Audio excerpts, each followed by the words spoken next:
तो सब लोग चतुर होते हैं। किसी से कहो तुम मूर्ख हो तो नाराज हो जाएगा, मूर्ख तुम मूर्ख हो, जरूर कहेंगे। लेकिन गोस्वामी जी का कहना यह है, चतुर का मतलब वह जो भगवान की भक्ति करता हो, वह चतुर है। कठिन काल मल कोश धर्मन ज्ञानन, जोग जप परिहरि सकल भरोस, राम ही भजहि ते चतुर नर, नीति निपुण सोई परम सयाना, श्रुति सिद्धांत नीक ही जाना, सोई कवि को विद सोई रणधीरा, जो छल छाड़े भजहि रघुबीरा। नहीं तो दूसरों को बेवकूफ बनाने के लिए तो सब लोग चतुर बनते हैं, लेकिन वह चतुराई निंदनीय है। इसलिए कहा सुन रावण परिहरि चतुराई, भजसि न कृपा सिंधु रघुराई। चतुर का मतलब हम परमार्थ बना ले, लोगों को परमार्थ मार्ग पर चला दे, ये चतुर होने का मतलब है। वो चतुर होने का मतलब नहीं कि लोगों को बेवकूफ बना दे, ठग ले। तो चतुर कहने के लिए वस्तुतः वो धूर्त है।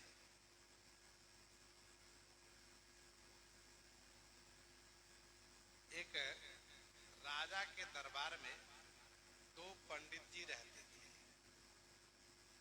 दोनों पढ़े लिखे विद्वान थे, दोनों की योग्यता एक जैसी थी और दोनों ने वह डिग्री पाई थी जो एक विद्यालय से कॉलेज से डिग्री मिलती है। लेकिन राजा साहब एक को 5 रुपये महीने का वेतन देते थे, एक को 5 रुपये महीने का वेतन देते थे और दूसरे पंडित जी को रोज का 5 रुपया देते थे। जिसको रोज 5 रुपया मिले वो पंडित से क्यों पंडित जी बताओ, देखो रोज 5 रुपया मिलता है, तो जिसको महीने में 5 रुपया वेतन मिले कहे देखो बताओ हमको मिलता है। उन्होंने एक दिन शिकायत किया राजा से कि महाराज हम दोनों एक जैसे पढ़े लिखे हैं, हमारी योग्यता दोनों की एक जैसी है, फिर आप पक्षपात क्यों करते, हमको महीने में 5 रुपया देते हैं, हमारे साथी को रोज 5 रुपया देते हैं।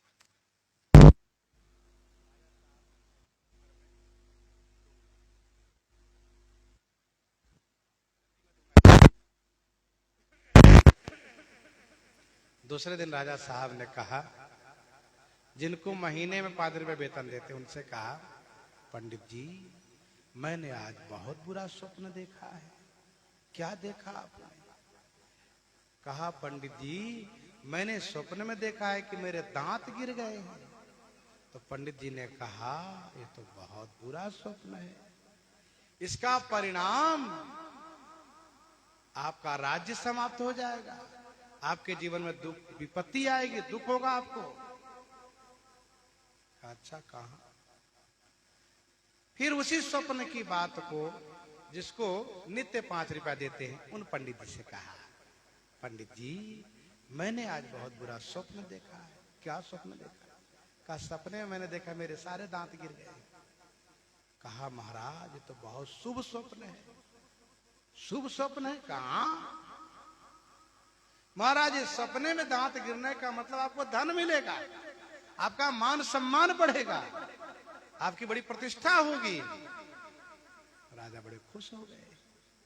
अब दोनों पंडित जी को एक जगह किया, उनसे कहा जिनको महीने में 5 रुपया देते हैं, कहा देखो तुम भी पढ़े लिखो, ये भी पढ़े लिखे, पढ़ने लिखने से समझदार लोग नहीं होते, समझदारी एक गुण है। बहुत लोग पढ़ लिख के भी मूर्ख हो जाते हैं, कहते पढ़ा लिखा मूर्ख है। बहुत अपने आप को होशियार बनना, न गुरुजनों की बात मानना, न किसी की बात पर ध्यान देना, अपने आप बड़ा होशियार बनते फिर वो पढ़ा लिखा मूर्ख है, सब वो परेशान रहेगा। और एक वो होता है कि पढ़ने लिखने के बाद समझदारी से चलना। तो राजा ने कहा देखो इनकी बात से हमको सुख मिला, शांति मिली, इसलिए इनको हम रोज 5 रुपया देते हैं। तुम्हारी बात से मुझे कष्ट हुआ, कि मेरा धन चला जाएगा, मेरी मृत्यु हो सकती है, इसलिए तुमको महीने में 5 रुपए देता हूं। यही अंतर है। कहने का भाव यह है कि चतुराई यदि अच्छी नहीं है व्यवहारिक जगत में, कुछ लोग कहते देखो हम सत्य कह देते आपको बुरा लगे तो हम क्या करें, लेकिन शास्त्र कहता है कि यदि बुरा लगने वाला सत्य बोलो ही नहीं। सत्यम बुरियाद प्रियम बुरियाद, ना बुरियाद सत्य अप्रिय। यदि आप प्रिय सत्य तो मत बोलो ना, लेकिन अब उसको पेट फूलने लगता है बिना बोले, बोलेंगे जरूर और उससे उनको परेशानी होती है। देखो बात ऐसी करनी चाहिए कि जिनसे सबको सुख मिले, ऐसी बात नहीं करनी चाहिए जिससे सामने वाले को दुख हो। तो चतुर होने का मतलब, पढ़ने लिखने का मतलब ये है कि हम बात ऐसी करें कि लोगों को अच्छा लगे कि हाँ बहुत बढ़िया, अब भाई विद्वान है। देखो शास्त्र से सबका प्रमाण मिलता है, शास्त्र से सबका प्रमाण मिलता है। बुरे लोग भी बुरे रास्ते पर चलने के लिए शास्त्र का ही प्रमाण ढूंढ निकालते हैं, पढ़े लिखे होते हैं। गलत रास्ते पर चलने वाले भी बहुत पढ़े लिखे होते हैं, कोई अनपढ़ नहीं होता है। क्यों? कहा उनको समझदारी नहीं आई। पढ़ाई लिखाई तो उसने की, पर समझदारी उसने नहीं आई। उसने गलत चीज निकाल लिया, अच्छा चीज छोड़ दिया। भाई विधि प्रपंच गुण अवगुण साना, ब्रह्मा जी की सृष्टि गुण अवगुण से युक्त है। हर वस्तु अच्छाई बुराई से युक्त है। अब हमारी सोच कि हम अच्छाई ले रहे हैं कि बुराई ले रहे हैं, हम अच्छाई ले रहे हैं कि बुराई ले रहे हैं, ये हमारी सोच है।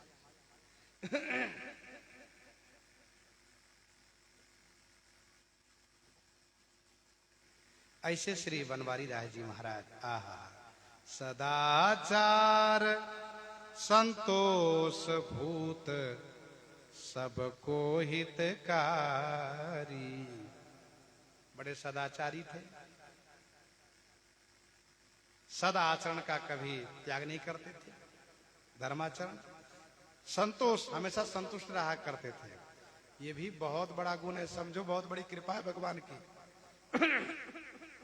आठम जथा लाभ संतोष, असंतोष रहना। हम संतुष्ट रहे अपने कार्य से, अपनी व्यवस्था से हम संतुष्ट रहे, बहुत है अपने पास। संतोष। भूत सबको हितकारी, भूत माने प्राणी, प्राणी मात्र सबके हितकारी थे। आरज गुण तनय अमित भक्ति दशधा व्रत धारी, आरज गुण तन अमित। आरज माने आर्य, श्रेष्ठ महापुरुषों के गुण इनमें विद्यमान थे। इनके शरीर में श्रेष्ठ गुण विद्यमान थे। अमित माने असीम, इनमें तेज था। और असीम भक्ति दशधा व्रतधारी, असीम जो दशधा भक्ति अर्थात प्रेमा भक्ति के व्रत को इन्होंने धारण कर रखा था। हमेशा भगवान के प्रेम में ही डूबे रहते थे श्री बनवारी दास जी। दरस पुनीत दर्शन पुनीत आशय उदार, इनका दर्शन बड़ा पुनीत था। आशय उदार, आशय माने विचार, इनका उदार माने श्रेष्ठ था। आलाप रुचिर सुख धाम को, आलाप माने गान विद्या, शास्त्रीय संगीत में आलाप किया जाता है। आलाप माने गान विद्या में सुंदर थे आप। सुख धाम को, भगवान के गुणगान किया करते थे, भजन करते थे। तो चर्चा चल रही है कि बात चतुराई पूर्वक ऐसी कहनी चाहिए जिससे कि सामने वाले को सुख प्राप्त हो। कल आपने सुना था कि बात भगावे भूत को, बात बचावे प्राण। बात से ही भूत भाग जाता है। जो तांत्रिक थे, कल हम लोगों ने सुना, वो बातें भूत को भगा देते थे। करते कुछ नहीं थे, जानते भी नहीं थे, लेकिन बात बनाने में इतना चतुर थे। ऐसी बात बनावे कि भूत भाग जाए। एक व्यक्ति अकेले कमरे में अपने महल में लेटा हुआ था और रात्रि में उसको महसूस हुआ कि चोर लोग घर में प्रवेश कर गए हैं। उसने क्या किया, सोचा डर जाऊंगा तो मैं मारा भी जाऊंगा, सब सामान तो ले ही जाएगा। तो उसने हिम्मत बनाया और बड़ा बुद्धिमान था और बुद्धिमानी के साथ अपने उन कोई नहीं है लेकिन अमुक अमुक नाम लेकर बुलाना शुरू किया। अरे भैया अमुक, और बड़े बड़े नाम लेकर बुलाना शुरू किया। चोर घबरा गए कि इस घर में तो बहुत लोग हैं, कि हम लोग पकड़े जाएंगे तो फिर हम लोग बच नहीं पाएंगे। बेचारे चोर चले गए। इन्होंने देखा कि चोर भाग गया। सुबह बड़े खुश हुए, देखो अकेले मैंने घर को बचा लिया। बात बना करके बाहर से आए हुए लोगों को पता नहीं कितने लोग हुआ, अंदर वाले जब इस तरह से बोलने लगे और फिर आजकल के वर्तमान हथियार के नाम लेने लगे कि अरे भैया राइफल कहाँ है, जरा उसको ठीक करके रखना, आजकल समय ठीक नहीं है। हाँ, कारतूस लोड किए रहना। तो इस तरह से जब बोलना शुरू करे तो स्वाभाविक डर जाएंगे। तो बात से बात बनाई जा सकती है, ये कहने का मतलब है।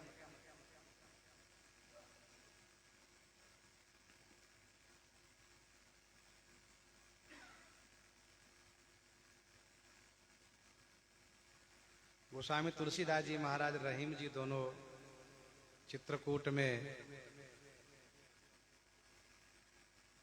हाथी को मारते हुए जो दोनों ने देखा, दोनों वहां पहुंच गए और श्री तुलसीदास जी ने कहा, धूल धरत निज शीश पर कहू रहीम के ही काज।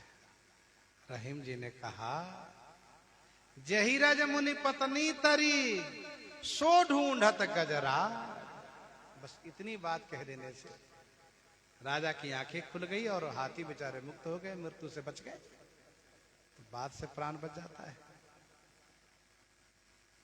किसी की बात से यदि प्राण बच जाए तो फिर तो बहुत अमूल्य बात है ना। केशव कवि, केशव कवि ओरछा के राज दरबारी कवि हैं।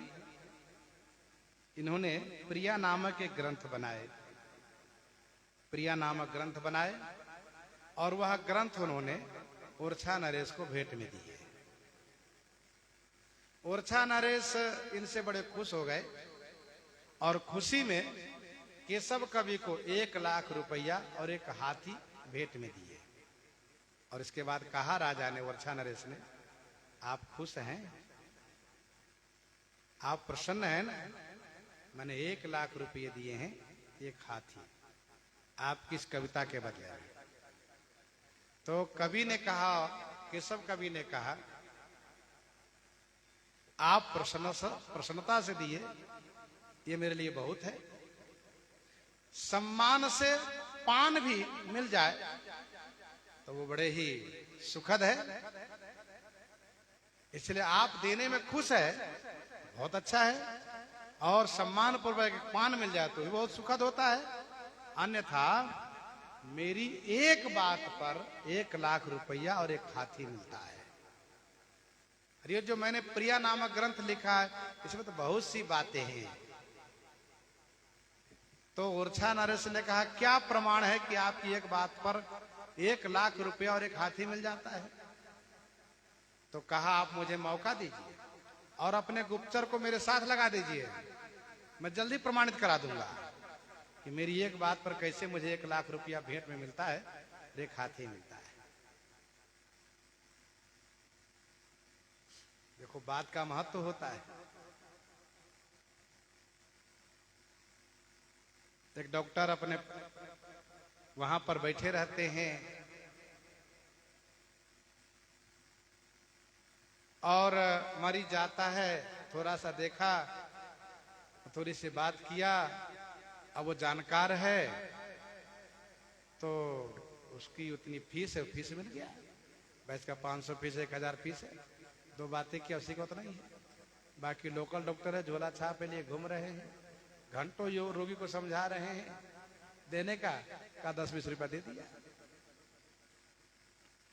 तो ओरछा के राज दरबारी कवि श्री केशव कवि ने कहा मैं जल्दी प्रमाणित कराऊंगा। और ये केशव जी पहुंच गए दिल्ली। दिल्ली जाकर के बगीचे में ठहर गए। सूचना बादशाह को मिली, अकबर को।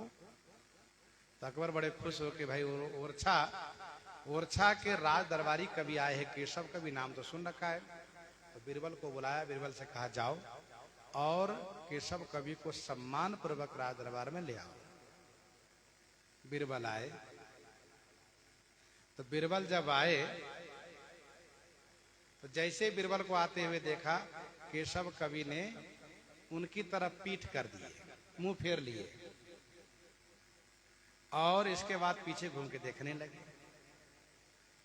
तो बीरबल ने कहा क्यों कवि जी, हम आए हैं आपको सम्मान पूर्वक राज दरबार में ले जाने के लिए, और एक आप कवि होकर के मुझे देख करके आप मेरी ओर पीठ कर दिए, मुंह फेर लिए, ऐसा क्यों? तो श्री केशव कवि ने कहा बीरबल जी, अरे मैंने सुना था कि बीरबल के दर्शन से दरिद्रता दूर भाग जाती है। तो मैं पीछे घूम करके देख रहा था कि बीरबल जी आए तो दरिद्रता कहां भाग के जा रही है। बीरबल खुश हो गए। केशव कवि ने कहा कि हम वही देख रहे हैं, और बीरबल जी मैं बताऊं कि मुझे ज्यादा देर रुकना नहीं है, घंटे 2 घंटे के बाद मैं चला जाऊंगा। बीरबल बड़े खुश हो गए एक ही बात पर कि बीरबल के दर्शन से दरिद्रता दूर भाग जाती है। बीरबल ने कहा थोड़ा सा समय दीजिए, आप ठहरिए, मैं आपका सम्मान करवाता हूं बादशाह से, अकबर से, आपके लिए भेंट की वस्तु लेकर आता हूं, फिर आप चले जाइएगा। कहा ठीक है, ले आइए। बीरबल ने जाकर बादशाह से कहा कि हुजूर, कवि के पास समय नहीं है, घंटे 2 घंटे के लिए रुके थे बगीचे में, वे कह रहे हैं कि मैं बहुत जल्दी में हूं, फिर कभी आऊंगा, तो आप यदि उनको कुछ भेंट करना चाहे तो आप दे दीजिए, मैं दे दूं उनको, क्योंकि बीरबल प्रसन्न है उनके ऊपर, बीरबल खुश है। बादशाह ने कहा बीरबल क्या सम्मान में मिलना चाहिए उनको?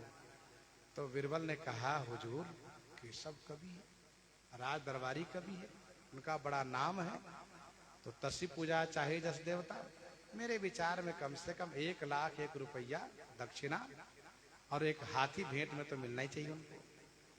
बीरबल तुम कह रहे हो, बिल्कुल हमने दिया। तुरंत 1,00,000 रुपया लिए, एक हाथी ला करके केशव कवि को दिए। केशव कवि वहां चल दिए। गुप्तचरों ने आकर के बताया इनसे, किनसे? ओरछा नरेश से। बिल्कुल सही बता रहे हैं। इनके एक वाक्य पर, एक बात पर 1,00,000 रुपया भेंट और एक हाथी मिलता है। बड़े जो कुशल, जैसे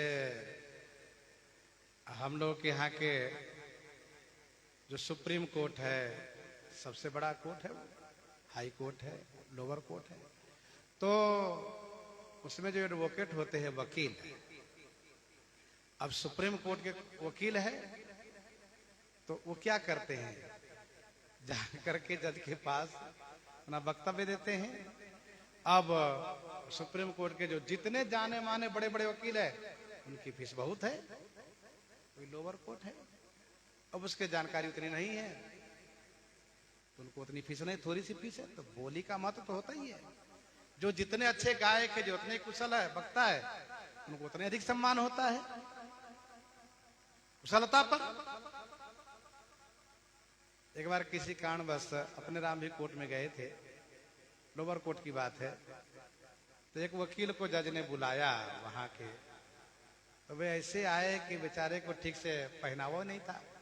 जज डांटना शुरू कर, तुम्हें वकील किसने बना दिया है, बताओ,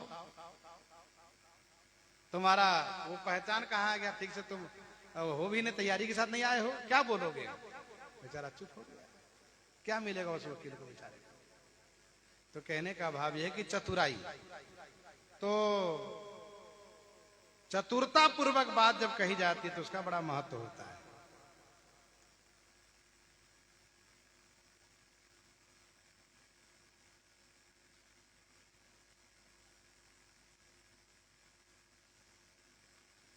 एक पंडित जी काशी जी से पढ़ाई करके अध्ययन करके पहुंचे एक राजा के पास। तो राजा से उन्होंने कहा, हुजूर मैंने सब पढ़ाई कर ली। अच्छा, ये तो हमारे राज्य का गौरव है, तुम हमारे राज्य के तुम गौरव हो, हमारे राज्य में इतने बड़े विद्वान रहेंगे आप। कहा, महाराज मैंने सभी पढ़ाई की, 4 वेद, 6 शास्त्र, 18 पुराण और जितने धर्म ग्रंथ है सब मैंने पढ़ाई कर ली। तो राजा ने कहा, पढ़ाई तुमने कर ली तो सब कुछ सीख लिया, कहाँ? राजा ने कहा, एक बात मैं पूछूं, कहाँ? ये बताइए पंडित जी, पूरे शरीर में रोम है, जब पूस के महीने में जनवरी में ठंडी लगती है और जब कांपते पूरे शरीर के रोम खड़े हो जाते हैं, सब में रोम है, ये हथेली पर रोम क्यों नहीं है? पंडित जी ने कहा, देखो ये पुस्तक की बात नहीं है, पढ़ाई करने के बाद एक व्यवहारिक ज्ञान भी होना चाहिए, शास्त्रीय ज्ञान के साथ साथ व्यवहारिक ज्ञान। उन्होंने कहा, राजन आपके हाथ में रोम इसलिए नहीं है क्योंकि आप दान करते हो, तो दान करने के लिए वस्तु जो उठाते हो उसका घर्षण होने से आपके हाथ में रोम नहीं जमे। कहा, बाकी लोगों के हाथ में रोम क्यों नहीं है? कहा, बाकी लोगों के हाथ में रोम इसलिए नहीं है कि वे आपको दान देते हुए देखते हैं तो वे ईर्ष्यावश हाथ मलते रहते हैं, हाथ मलने के कारण उनको रोम नहीं होता है। वाह पंडित जी, मानना पड़ेगा, पढ़े लिखे विद्वान हो। अच्छा पंडित जी ये बताओ, आपके हाथ में बाल क्यों नहीं है? कहा, राजन वो भी बता दो। कहा, आप दान देते हो, मैं दान लेता हूं, तो आपको देने से हमें लेने से, इसलिए हमारे हाथ में बाल नहीं, रोम नहीं जमे हैं, इसलिए हमारे हाथ में कोई रोम नहीं है। राजा बड़े खुश हो गए, बहुत उठा के दिल्ली, पंडित जी लीजिए। तो ये बात की बात है, इसको व्यवहारिक ज्ञान कहते हैं। अब ये कोई पढ़ाई लिखाई में नहीं है।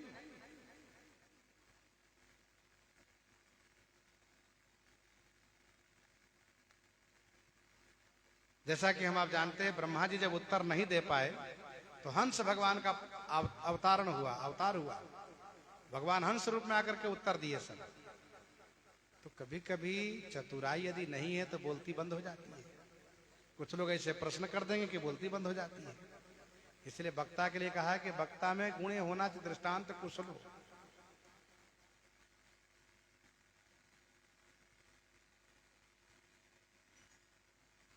रोशन रसना खोलिए बरु खोलिए तरबारी, सुनत मधुर परिणाम हित बोलिए बचन विचारी।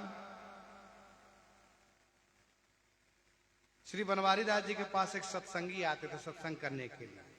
सत्संगी सरदार नित्य प्रति जिग चली आवे, सुनि सुनि सुंदर बात रीझ के अति सुख पावे। कछुक भयो संदेह बात पोथी थोथी चतुराई। सरदार ने पूछा, महाराज जी मैं कब मरूंगा ये बता दीजिए। बनवारी दास जी महाराज समझ गए कि परीक्षा लेना चाहता है। उन्होंने कहा, सुनो तुम्हारी मृत्यु 1 महीने के बाद होगी। तुम्हारे गुरुजी ने ठीक कहा है, 1 महीने में तुम्हारी मृत्यु हो जाएगी, इसलिए तुम चाहो तो अपना जीवन बना लो। सत्य बात भई सोइए आए श्री मधुपुरी। फिर ये श्री हरि व्यास जी के शिष्य बन करके और इन्होंने अपना कल्याण किया।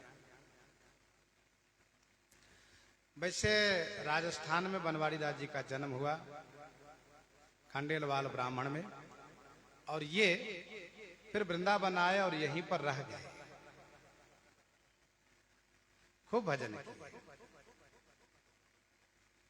चतुराई की बात चली, एक दृष्टांत और सुन लीजिए। काशी पढ़ियायो एक द्विज, जंत्र मंत्र तंत्र मृतक जियाऊं, और मार करी घातुरी।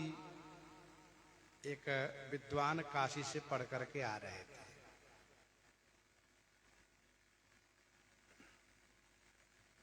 रास्ते में एक चतुर पंडित जी मिल गए। पढ़े लिखे ज्यादा नहीं थे लेकिन चतुर थे, और एक काशी से पढ़ के आए, अपने आप को बहुत बड़ा विद्वान मानते थे। अच्छा, होता क्या है, ये मद होता है, जातिर विद्या महत्वम च, विद्या का भी अभिमान हो जाता है। हम विद्वान हैं, बाकी मूर्ख हैं। तो वो जो पंडित जी मिले वो पढ़े लिखे कम थे, तो कहा तो पढ़ा लिखा कम है और मैं तो बहुत पढ़ा लिखा हूं। दोनों मिल गए, लेकिन वो चतुर बहुत थे। कौन? जो पढ़े लिखे कम थे। राम श्याम हुआ, क्यों पंडित जी, कहाँ से पढ़ के? काशी से। मैंने सब कुछ पढ़ाई कर ली, सब कुछ पढ़ाई कर ली, और सब कुछ पढ़ाई के साथ साथ तांत्रिक विद्या भी मैंने पढ़ाई की है। मेरे पास वो विद्या है कि किसी भी मृत शरीर के अस्थि मिल जाए, सब हड्डी को जोड़ करके जीवित कर सकता हूं। ऐसा? हाँ, तो आप समझ लीजिए कि मरे हुए को जिला सकते, जिंदा को मार भी सकता हूं। ये तो बहुत अच्छी बात है। जो चतुर पंडित था उसने कहा, अच्छा तो हम तो प्रमाण देखेंगे तब मानेंगे, हमें प्रमाण मिलना चाहिए कि आप सचमुच ऐसा कर सकते हो। कहा हाँ हाँ बिल्कुल। तो बगल में ही शेर का मरा हुआ अस्थि पंजर पड़ा हुआ था। शेर का मरा हुआ अस्थि पंजर, हड्डियां पड़ी थी, दो चार हड्डियां इधर उधर बिखरी हुई थी, सबको इकट्ठा कर दिया और कहा, आप जब तांत्रिक विद्या में सिद्ध है तो इसको जीवित करके दिखा दीजिए। कहा बिल्कुल जीवित करके भी दिखाता हूं। तुरंत जल लिया और पढ़ना शुरू किया। जल लेकर पढ़ना शुरू किया, तांत्रिक विद्या के अनुसार मंत्र पढ़ने लगा। और जब छोड़ने पर हुआ तो चतुर पंडित ने कहा, सुनिए पंडित जी, एक मिनट रुक जाइए, आपका जल तैयार हुआ। कहा इसमें थोड़ा जल हमें दे दीजिए। कहा तुम तो जिंदा हो। कहा उसे क्या, हमें दे दीजिए थोड़ा सा। तो थोड़ा सा जल गिलास में इन्होंने ले लिया, गिलास में जल उन्होंने ले रखा है, इन्होंने ले लिया। और लेने के बाद कहा रुकिए, आप ये जल हमें दे दिए। कहा देने के बाद वो जल ले लिए, लेकर के जल गिलास लेकर चढ़ गए पेड़ पर। और पेड़ पर चढ़ गए, इसके बाद उन्होंने कहा कि आप जिला के दिखाइए। तो उन्होंने तुरंत उस जल का छींटा मारना शुरू किया उस हड्डी पर। जैसे छींटा मारना शुरू किया, देखते देखते वह हड्डी नहीं रह गई, शेर का रूप हो गया। और वो दहाड़ते हुए उठकर खड़ा हुआ। और दहाड़ते उठकर खड़ा हुआ तो भूखा शेर पंडित जी को दबोच लिया और वहीं गिरा दिया, उसको खाना शुरू कर दिया। खा लिया और खा करके हड्डी छोड़ करके वो शेर अपना हाथ अपना मुंह रक्त में रंगा हुआ जंगल के ऊपर प्रस्थान कर गया। चतुर पंडित ऊपर बैठे हैं। कहा देखो इतनी चतुराई इसको नहीं है, पढ़ा लिखा है, लेकिन इतनी चतुराई इसके पास नहीं आई कि हमने इनसे पानी मांगा तो समझना चाहिए, और फिर हम पेड़ पर चढ़ गए तभी समझना चाहिए। हमने कहा शेर की हड्डी इसको जीवित करो तभी समझना चाहिए कि शेर जब जिंदा होगा तो परिणाम क्या होगा। ये पढ़े लिखे जरूर हैं लेकिन परिणाम पर नहीं जाते हैं, इनको परिणाम का होश नहीं है। फिर उतर करके आए, इनकी हड्डी को इकट्ठा किए, एकत्र किए, और फिर गिलास में से जल जो ले रखे थे पहले से उनसे मांग करके सिंचन करना शुरू किया। फिर ये पंडित जी ये भी स्वस्थ होकर जीवित हो गए। तब चतुर पंडित जी ने कहा, क्यों जी कैसी लगी मेरी चतुराई? का आपको प्रणाम, यही चतुराई हमारे पास नहीं है। तो देखो पढ़ने लिखने का मतलब व्यवहारिक चतुराई होनी चाहिए कि समाज का हित, अपना हित, लोगों का हित कैसे हो। हमारे देश में, भारत में पढ़ने लिखने वालों का एक अलग पढ़ने लिखने वालों का अलग एक कार्य होता है, और जो पढ़े लिखे नहीं है, अपने परंपरा से बूढ़े पुराने गुरु लोगों से जो सीखते आए हैं उसी से उनका काम चलता है, यह है उनका जुगाड़। तो हमारे भारत देश में जुगाड़ वालों के काम के सामने पढ़े लिखे विद्वान का जो दिमाग है, उसकी जो बुद्धि वो फेल हो जाती है। इसीलिए कहते हैं कि होशियार बनो। पढ़ने लिखने का मतलब होशियार बनो। श्री बनवाड़ी दास जी महाराज बड़े सुंदर सुंदर पद बनाए हैं। मेह बरसान तेरे नेह सरसान देखे, आज बरसान बर मुरली बजाएंगे, साजी लाल सारी लाल करे लाल सारी, देखी बे को लाल सारी लाल देखी सुख पावेंगे, तू ही उर्वशी नाही आनतीये, कोटि उर्वशी छाड़ी तो सुचित लाएंगे, सेज बनबारी तन भूख नारी, गोरे तन धारी बनबारी आज आएंगे। श्री राधा जी को विरह अवस्था में देख करके एक सखी गाती हैं, और ये पद श्री बनवाड़ी दास जी बनाए। बसीउर जोरी जुगल अनूप, श्यामा श्याम साजरत सागर,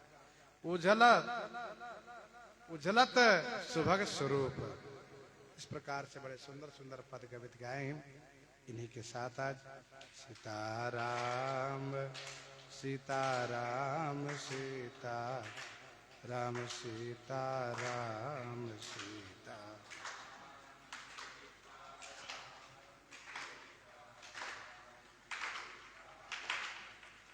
सीताराम।